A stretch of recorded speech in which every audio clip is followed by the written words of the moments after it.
আপনি কি জানেন, পবিত্র কুরআন তিলাওয়াত শোনার জন্য আকাশ থেকে হাজার হাজার ফেরেশতা জমিনে নেমে আসে, তাও আবার উজ্জ্বল প্রদীপের ন্যায় জ্যোতি ছড়াতে ছড়াতে।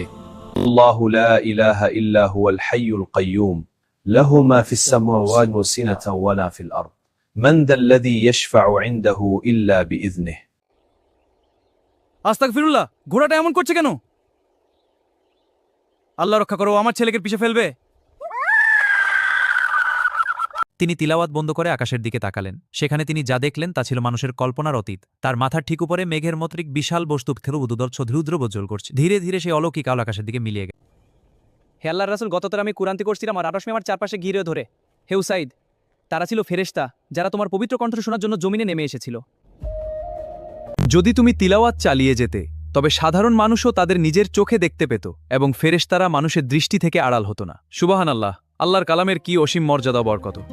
ইসলামিক ভিডিওটি ভালো লাগলে সিয়াম আরাফাত ইউটিউব চ্যানেলটিকে সবাই সাবস্ক্রাইব করে দিবেন। এই চ্যানেলে নিয়মিত ইসলামিক কন্টেন্ট পাবেন। সাবস্ক্রাইব করুন এবং বেল আইকনটি প্রেস করুন। আল্লাহ হাফেজ।